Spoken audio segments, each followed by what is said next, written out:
तर्क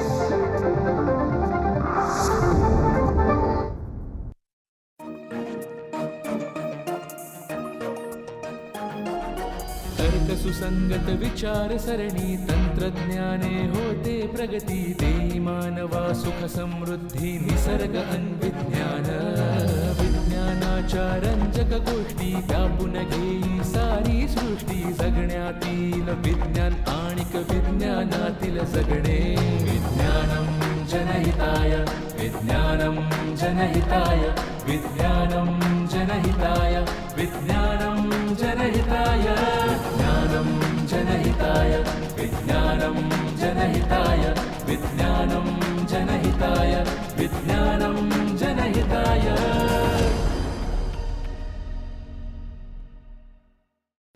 नमस्कार, विज्ञानम जनहितायच्या या भागामध्ये आपल्या सर्वांचं सहर्ष स्वागत आहे। सध्या जगभर युद्धाचं वातावरण आहे। कुठल्याही युद्धाच्या जिंकण्यासाठी अत्यंत गरजेचं म्हणजे आपल्या लक्ष्याचा अचूक वेध घेणं आणि ह्यासाठी साहजिकच सरावाची अत्यंत आवश्यकता असते।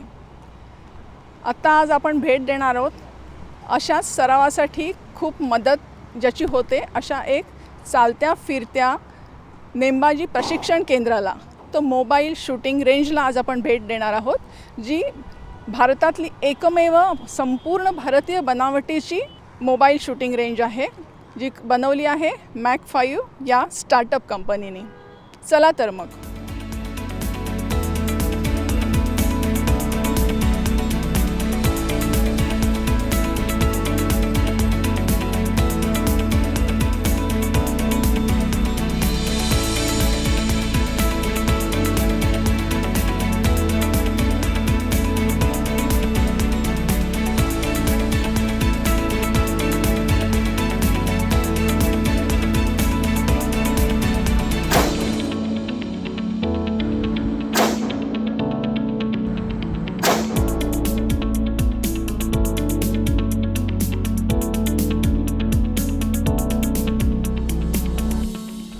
नमस्कार, मराठी विज्ञान परिषदेच्या या भागामध्ये आपलं सर्वांचं सहर्ष स्वागत। आज आपण एक अतिशय वेगळ्या विषयावरती बोलणार आहोत आणि ते म्हणजे फिरतं नेमबाजी प्रशिक्षण केंद्र किंवा फिरतं नेमबाजी सराव केंद्र। आणि ह्या विषयावरती माहिती देण्यासाठी आपल्याकडे आले आहेत अनिल गिरकरजी। नमस्कार गिरकरजी, तुमचं इथे सहर्ष स्वागत आहे। थोडक्यात मी गिरकरजींची ओळख करून देते। ते इलेक्ट्रॉनिक इंजिनियर आहेत। त्यांची स्वतःची व्हिडिओ वॉल्स इंडिया म्हणून कंपनी आहे, जिथे ते LED स्क्रीन्स बनवतात। पण जेव्हा कोविडची महामारी आली तेव्हा साहजिकच मागे पडला हा उद्योग।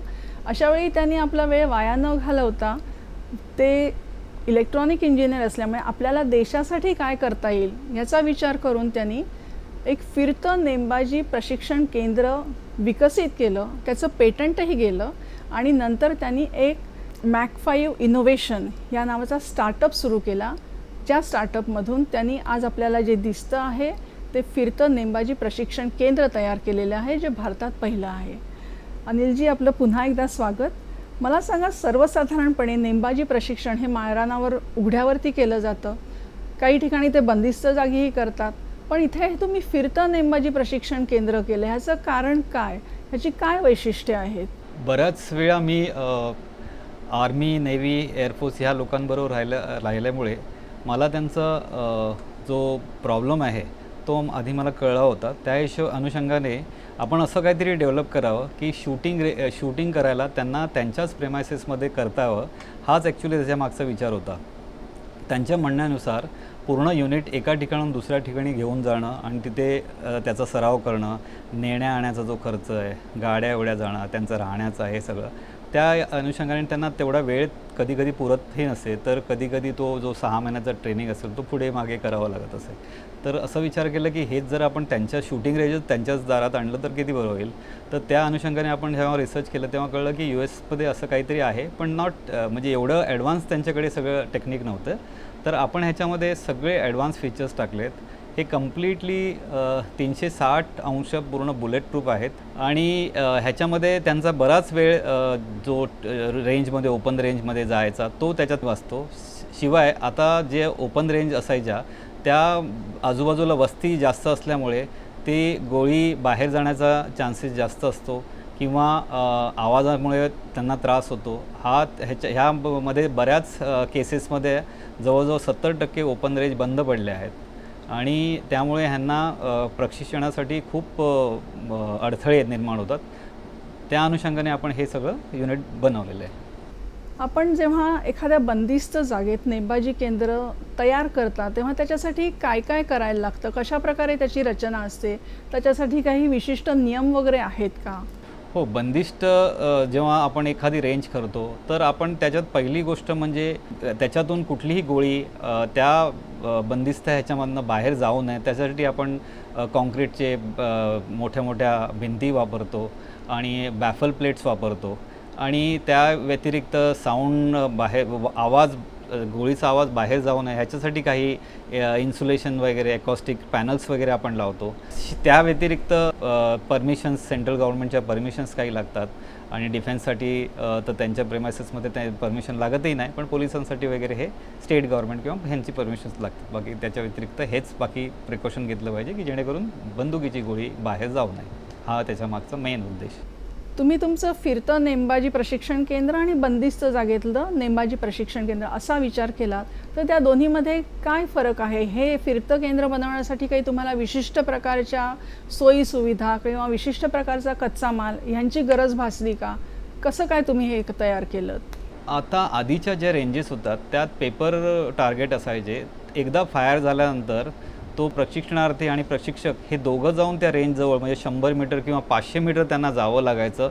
500 मीटरमध्ये जाऊन ते प्रत्येक गोळी कुठे लागलं ते नोट करायच्या, त्या हिशोबाने त्यांना त्यांचे पॉईंट्स द्यायचे. त्यानंतर तो पेपर बदली करायचा जेणेकरून दुसरा जो प्रशिक्षणार्थी असेल त्याच्यासाठी ते सोपं पडावं आणि त्याच्यासाठी टार्गेट आहे. तर ह्याच्यामध्ये खूप वेळ वाया जायचा, म्हणजे इथून तिथे जाणं 500 मीटर आणि परत येणं आणि ह्याच्यामध्ये खूप वेळ जायचा. तर त्यामुळे ते दिवसभर त्याचे फायरिंग समजा आता आपल्या ह्याच्यामध्ये वैशिष्ट्य म्हणजे दिवसा समजा त्यांचे एक उदाहरणार्थ 100 लोक फायर करू शकतात 10 ॲट अ टाईम 10 रेंज म्हणजे 10 लाईन करून. तर आपल्या ह्याच्यामध्ये 2 किंवा 3 रेंजमध्ये तेवढीच लोक दिवसभरात फायर करू शकतात, कारण आपलं जो स्कोरिंग आहे तो ताबडतोब आपण बाजूला लागलेल्या स्क्रीनवर ताबडतोब बघण्यात येतो. हा ह्याचं मागचं मेन वैशिष्ट्य. जेव्हा आपण हे कंटेनराइज बेस्ड शूटिंग रेंज बनवलं मोबाईलाईज, जेव्हा कुठेही त्याला नेता येतं आणि हे, तर त्याच्यासाठी पहिलं अडचण होती ह्या बंदुकीची गोळी ही बाहेर जाऊ नये. त्याच्यासाठी आपण AR-500 bullet proof sheet use केल्या आहेत.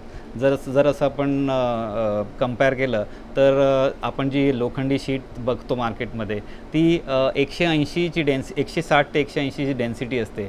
तर हीच बुलेट प्रूफ शीट जी असते ते 500 ते 600 डेन्सिटीची शीट असते आणि त्यामुळे ह्या बुलेट्स आणि त्याची जाडी तितकीच अवलंबून असते. तर आपण ह्याच्यामध्ये ज्या साईडला प्लेट लागल्या आहेत त्या 6 मिलीमीटरच्या लावल्या आहेत आणि वर खाली याही 6 मिलीमीटरच्या आणि अशा अँग्युलर शेपमध्ये लावल्या आहेत जेणेकरून कुठेही गोळी लागली ती समोरच्या दिशेने जावी म्हणून. आणि समोरच्या दिशेला आपण 12 mm bullet proof sheet use केलं आहे आणि ते कोनिकल शेपमध्ये यूज केलं आहे. त्याला आपण बुलेट ट्रॅप म्हणतो. बुलेट कुठेही लागले ती टच करून त्या अँगलमध्ये जाते आणि त्या गोळीच्या गतीमुळे ते फिरते आणि तिथे सगळं जमा होते. इथे कुठल्या कुठल्या प्रकारची शस्त्र वापरून तुम्हाला सराव करता येतो काय? ह्या केंद्राला काही मर्यादा आहेत कारण हे फिरतं आहे, बंदिस्त जागेत आहे म्हणून?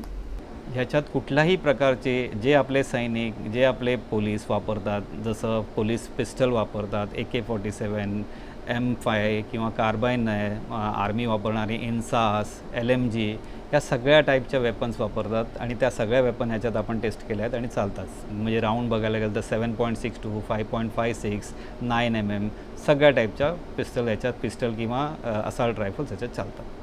इथे तुम्ही खरा दारुगोळा वापरता असं म्हणालात, मग हा खरा दारुगोळा जो वापरलेला असतो तो काय गोळा कशा पद्धतीने करता? कारण ते धोकादायक आहे ना, वापरलेला दारुगोळा सुद्धा इकडे तिकडे पडणं. काही विशिष्ट यासाठी तुमची योजना आहे का? अगदी खरा दारुगोळा, कारण कंडिशनच अशी असते की जे सोल्जर्स आपले आहेत त्यांना खरा दारुगोळ्याचं प्रशिक्षण घ्यावं ह्याच्या मागचा हाच हेतू असतो. पण आपण ह्याच्यामध्ये अजून एक टेक्नॉलॉजी डेव्हलप केली आहे. जे सुरुवातीचे प्रशिक्षणार्थी असतात त्यांना बंदुकीची हाताळण्याची सवय हवी, त्यासाठी आपण लेझर गायडेड वेपन्सही आपण इंट्रोड्यूस केले आहे आणि तेही त्याच्यामध्ये आपण डिटेक्ट करू शकतो जेणेकरून त्यांचं खूप सारं ॲम्युनेशन ह्याच्यात वाचतं. हे फक्त बेसिक ट्रेनिंगसाठी, पण त्यांना एकदा बेसिक ट्रेनिंग पूर्ण झाल्यानंतर त्यांना खरे ॲम्युनेशनच यूज करावं लागतात. त्यांना खरं वॉरचं सिच्युएशन हँडल करायला किंवा ॲक्च्युअल वेपन कसं बिहेव करतात ते त्यांना शिकवण्याचं गरज असते. सगळ्या डिफेन्समध्ये किंवा पोलिसांमध्ये प्रत्येक राऊंड जो ट्रेनिंगसाठी दिलेला असतो तो काउंटेड असतो. तेव्हा एकदा फायर झालं की तो ज्याचा एम्प्टी शेल असतो तो जमा करून तो परत द्यावा लागतो स्टोअरमध्ये, जेणेकरून त्याचं रेकॉर्ड मेंटेन होतं की आम्ही एवढ्या गोळ्या दिल्या, 100 दिल्या, 100चे त्यांनी फायर केले आणि 100चे रिकामी खोके आपल्याकडे आले. हे काउंटिंग सिस्टम आहे जेणेकरून त्याचा मिसयूज होऊ नये. आता हे कंटेनराइज असल्यामुळे जिथे फायर करतो ताबडतोब तिकडच्या तिकडे मिळतात. बाहेर ओपन असलं तर शोधणं हे एक मोठं टास्क असतं. ह्याच्यामध्ये अगदी इझी खाली कार्पेट टाकलेलं असतो, आपण सगळ्या गोळ्या ताबडतोब अगदी विदिन मिनिट्स आपण सगळ्या कलेक्ट करू शकतो. शिवाय ह्याच्या व्यतिरिक्त आपण जेवढ्या जे बुलेटचा पुढचा भाग आहे जो पुढे जातो तोही आपल्या मागच्या बुलेट ट्रॅपमध्ये कलेक्ट होतो आणि तो एकत्र आपण 1 महिना 1.5 महिन्यांनी जमा करून तो रिकामे ठेवू शकतो. मग त्याचं ते रियूज होईल किंवा ते काही त्याचं करू शकतो. बुलेट ट्रॅप ही टेक्नॉलॉजीच वेगळी आहे, ज्याने कोनिकल शेपमध्ये बुलेट जेव्हा अशी लागते ती ह्या अँगलमध्ये जाऊन ती अशी फिरते आणि ती एका ठिकाणी जमा होते. हा जो कोनिकल शेप आहे हा खूप ह्याच्यामधला मेन इम्पॉर्टंट भाग आहे. ह्याच्यामध्ये आमच्या ह्याच्यामध्ये वेगवेगळे फीचर्सवाले शूटिंग रेंज अवेलेबल आहेत. ह्याच्यामध्ये ॲडव्हान्स ट्रेनिंगसाठी आहे आणि बेसिक ट्रेनिंगसाठी आहे. बेसिक ट्रेनिंगमध्ये जसं आधी सांगितल्याप्रमाणे लेझर वेपन्स वापरून त्यांना बेसिक ट्रेनिंग देतो आणि त्यानंतर त्याचा हा सराव त्यांचा पूर्णपणे झाल्यानंतर त्यांना ॲक्च्युअली वेपन्स देतो.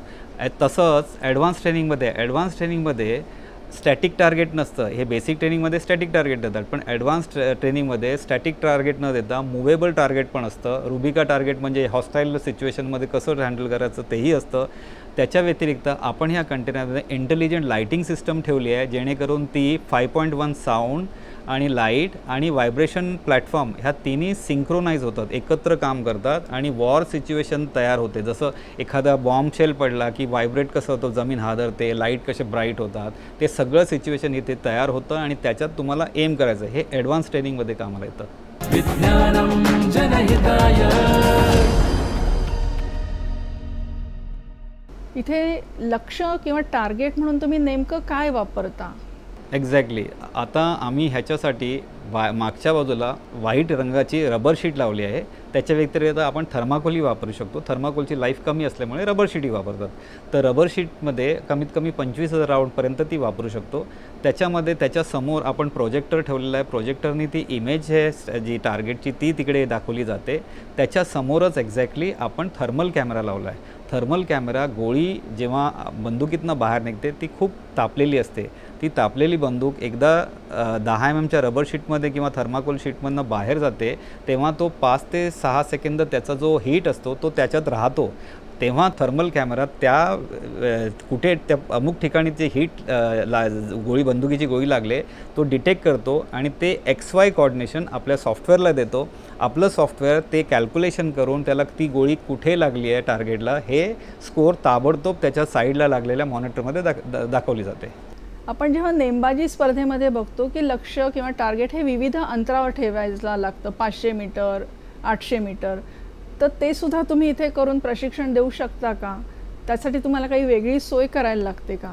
ह्याच्यामध्ये ही फॅसिलिटी आहे. आता ही जर ॲक्च्युली रेंज बघाल ना मॅडम, तर ही 10 मीटरपासून 50 मीटरपर्यंत आहे. पण आपण ह्याचं सिम्युलेशन करून 10 मीटरपासून 500 मीटरपर्यंत करू शकतो. 500 मीटर केल्यानंतर आपल्या डोळ्याने ज्या टार्गेटची साईज जेवढी छोटी दिसते तसं तो टार्गेट एवढा छोटा दिसतो, त्यात त्याला हिट करायचं असतं. असंच जर तुम्ही ऑलिम्पिक्समध्ये घेतलं तर एवढं हे ॲक्च्युली बुलेट यूज करतात म्हणून आपल्या ह्या बुलेट प्रूफ शीट लागले आहेत. जर नॉर्मल नेमबाजी करायची असेल म्हणजे प्रशिक्षण ऑलिम्पिक वगैरे तर ह्या एवढं ॲडव्हान्सची गरजच नाही. सॉफ्टवेअर तेच असतील, फक्त आपल्याला हे बुलेट प्रूफ शीट आणि हे कॉस्ट इफेक्टिव्ह पण असेल, ते खूप कमी खर्चामध्ये होऊ शकतं. हे तयार करताना कुठल्या प्रकारची कौशल्य वापरली जातात? कारण तुम्ही स्वतः इलेक्ट्रॉनिक इंजिनियर आहात, पण हे सगळं बघितल्यावर असं वाटतं की इथे कृत्रिम बुद्धिमत्तेचा पण काही वापर केला गेला आहे का? ऑफकोर्स आता AI म्हटलं तर आपण AIचा कसा वापर केला आहे. आता प्रत्यक्ष ऑन ग्राउंडमध्ये जेव्हा आपण युद्धजन्य परिस्थिती असते तिथे तिकडची हवा ही तितकीच महत्त्वाची असते, तिकडचं टेम्परेचर महत्त्वाचं असतं आणि तिकडची लाईटिंग, तर लाईटिंग इफेक्ट्स आपण ऑलरेडी टाकलेले आहेत. आता ह्याच्यामध्ये AI वापरचा करून आपण किती स्पीडनी एका बाजूने लेफ्ट होऊन राईट साईडला किती स्पीडनी हवा जाते हेही आपण त्या सॉफ्टवेअरमध्ये टाकू शकता. ते एकदा टाकल्यानंतर आपलं सॉफ्टवेअर ते डिटेक्ट करतं आणि ती बुलेट जेव्हा आपण 500 मीटर मारतो ती थोडीशी लेफ्ट किंवा राईट साईड जाते हेही ते कॅल्क्युलेशन करून त्या हिशोबाने तो स्कोअर देतो. भविष्यात या क्षेत्रात आणखीन काय करायचा तुमचा मानस आहे किंवा काय तुम्ही आता करता आहात नवीन सुधारणा म्हणून? आता आम्ही जर बघितलं सगळीकडे तर आपण हे जे शूटिंग रेंज आहे ते फक्त समोरच आहे, म्हणजे समोर टार्गेट दिसतो मारायचा आहे. तर आम्ही आता ह्याच्यावर अजून आता चाललं त्याच्यावर R&D चालू आहे की आपण 180 डिग्रीमध्ये काही करता येईल का. 180 डिग्री म्हणजे ॲट अ टाईम चारही बाजू 180 डिग्रीमध्ये दुश्मन आहेत आणि इथे एक फायर केलं, समोर एक केलं, इथे केलं. तर अशा प्रकारे काही करता येईल का. तर ह्यांचं आमचं वरिष्ठ अधिकाऱ्यांना आर्मीच्या नेव्हीच्या यांच्यावर बोलणं चालू आहे. त्यांच्याही काही इनपुट्स आम्ही घेतो आहे आणि त्या अनुषंगाने आमची R&D याच्यावर चालू आहे. माझी खात्री आहे प्रेक्षकांना आज खूप नवीन माहिती मिळाली असेल, पण सर्व प्रेक्षकांना आणि विशेषतः तरुण वर्गाला तुम्ही ह्या संदर्भात काही विशेष संदेश देऊ इच्छिता का. आजचा तरुण वर्ग अगदी मला वाटतं प्रतिभावान आहे, कम्प्युटर सॅव्ही आहे, तर नवीन शोध घेत असतो. मला असं वाटतं की त्यांनी पण या क्षेत्रात यावं. डिफेन्समध्ये खूप सारी ऑपॉर्च्युनिटी आहेत, नवीन इनोव्हेशन करावं आणि ह्या क्षेत्रामध्ये अगदी आहे भरपूर ऑपॉर्च्युनिटी. आणि गव्हर्नमेंट ऑफ इंडियानी हा पूर्ण सेक्टर सगळ्यांसाठी खूप ओपन केलं आहे आणि मला असं वाटतं मराठी बांधवांनी ह्या क्षेत्रात नक्की यावं. आज आपण आम्हाला फिरतं नेमबाजी प्रशिक्षण केंद्राच्यावर अतिशय महत्त्वाची आणि फार वेगळ्या प्रकारचा विषय असताना माहिती दिलीत. पण मला वाटतं हे प्रत्यक्ष बघितलं तर प्रेक्षकांना जास्त कळेल की नेमकं हे प्रशिक्षण केंद्र काय आहे. तर हे प्रेक्षकांना तुम्ही दाखवू शकाल.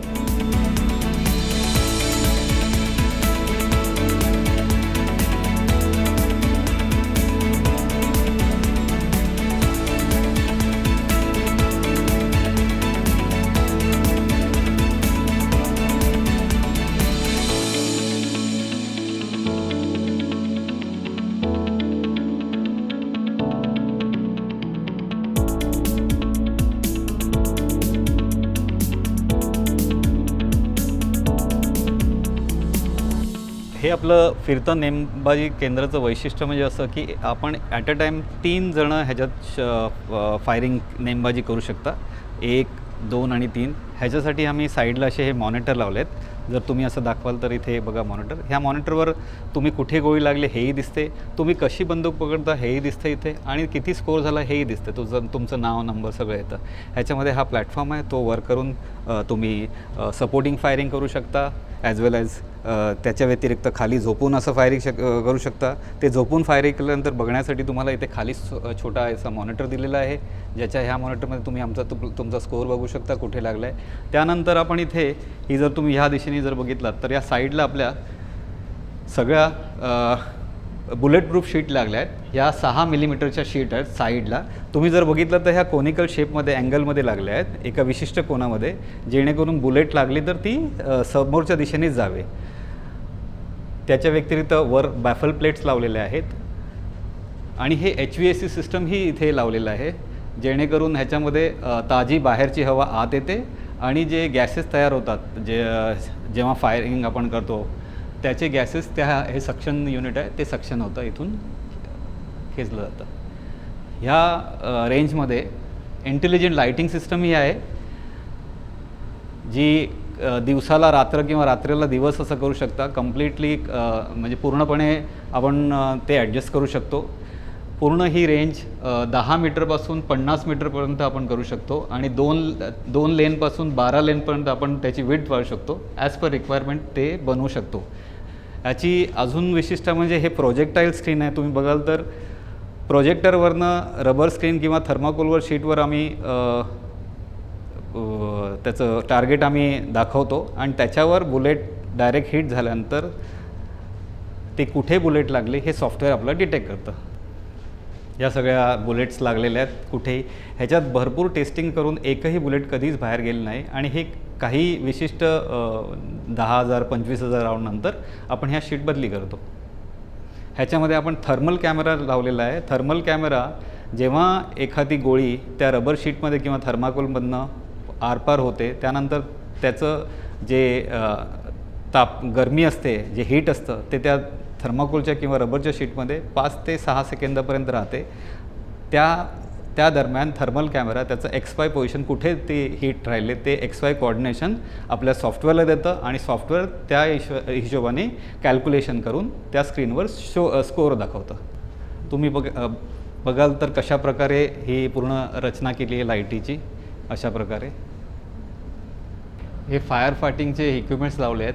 तर जसं आग लागल्यानंतर ताबडतोब हे ॲक्टिव्ह होतात आणि हे आग बुझवण्यासाठी मदतगार असं साबित होतं. आणि ह्याच्यामध्ये 5.1 साऊंड सिस्टम असतं जेणेकरून आपण वॉर सिच्युएशन इथे क्रिएट करू शकतो. इंटेलिजंट लाईटिंग सिस्टम पण आहे आणि त्यांनी पूर्ण आणि व्हायब्रेशन प्लॅटफॉर्म पण असल्यामुळे त्यात पूर्ण युद्धाचं सिम्युलेशन आपण इथे दाखवतो आणि त्या परिस्थितीत त्याला व्यवस्थित टार्गेट हिट करता यावं त्यासाठी आपण त्या टार्गेट सिस्टम आणि हे सिम्युलेशन सिस्टम हे दोन्ही ह्याच्यामध्ये होतं. ह्याच्यामध्ये ॲक्च्युअल वेपन्सच यूज होतात आणि ॲम्युनेशन्स, आणि आपण डमी वेपन पण लेझर बेस्ड वेपन पण वापरू शकतो जेणेकरून ॲम्युनेशन सेव्ह होतात. हा आपला कंट्रोल रूम आहे. येथे बसून प्रशिक्षण दिलं जातं आणि इथून पूर्ण त्यांच्यावर देखरेख केली जाते. ह्यामध्ये बुलेट प्रूफ ग्लास आहे. त्या बाजूचा जो एरिया आहे तो संपूर्णपणे बुलेट प्रूफ शीट आणि ह्याने कवर केलेला आहे. ह्याच्या व्यतिरिक्त हा कंट्रोल रूममध्ये हे आपले 2 मॉनिटर आहेत ज्याच्यामध्ये तिन्ही जे आपले प्रशिक्षणार्थी आहेत त्यांचं पूर्ण स्कोरिंग, त्यांचं टार्गेट, त्यांनी किती राऊंड फायर केले आहेत ह्या सगळं डिटेल ह्यामध्ये दिसतं. त्यांनी ॲक्च्युअल टार्गेटमध्ये कसं केलं आहे, तो कसं उभा राहतो, त्याचं पोश्चर कसं आहे हेही ह्यात दिसण्यात येतं. आणि ह्याच्यातनं ह्या सॉफ्टवेअरमधनं पूर्ण त्यांचं एक रिपोर्ट जनरेट होऊन या प्रिंटरमधनं ते रिपोर्ट बाहेर येते. तिन्ही प्रशिक्षणार्थीबरोबर समन्वय साधण्यासाठी आपल्याकडे दोन्ही बाजूने कम्युनिकेशन सिस्टम लागलेलं आहे. काही सुधारणा हवी असल्यास ते इथून त्यांना गाईड करतात. विज्ञानं जनहिताय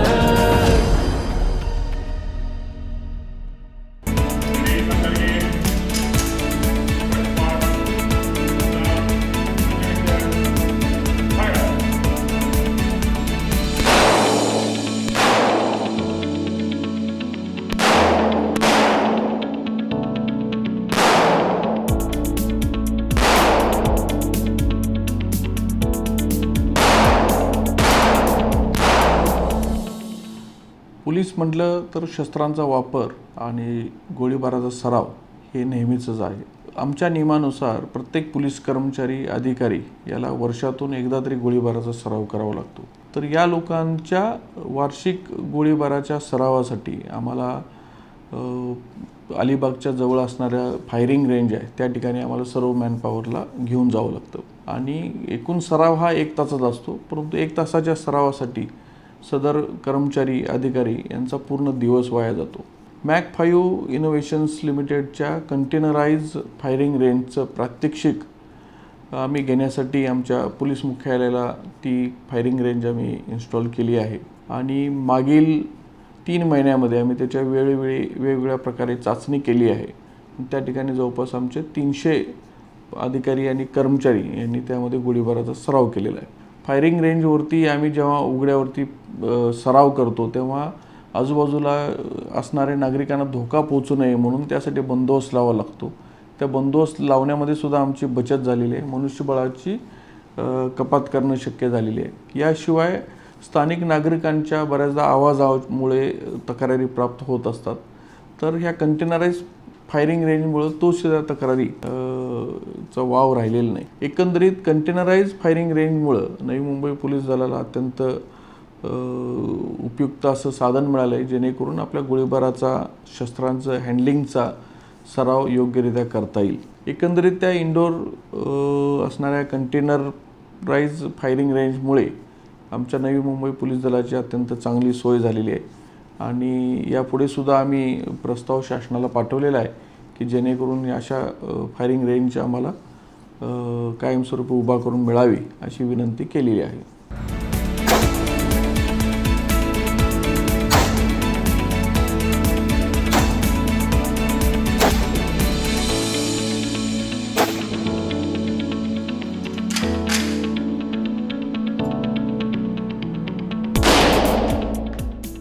आज आपण वेळात वेळ काढून इथे येऊन आम्हाला ही सर्व केंद्र दाखवलं, त्याच्याविषयी माहिती दिली.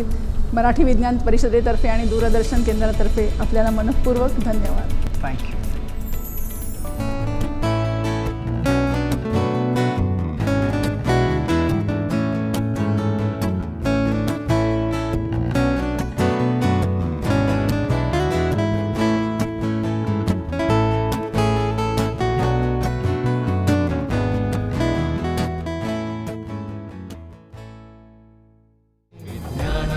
जनहिताय विज्ञानं जनहिताय विज्ञानं जनहिताय विज्ञानं जनहिताय विज्ञानं जनहिताय विज्ञानं जनहिताय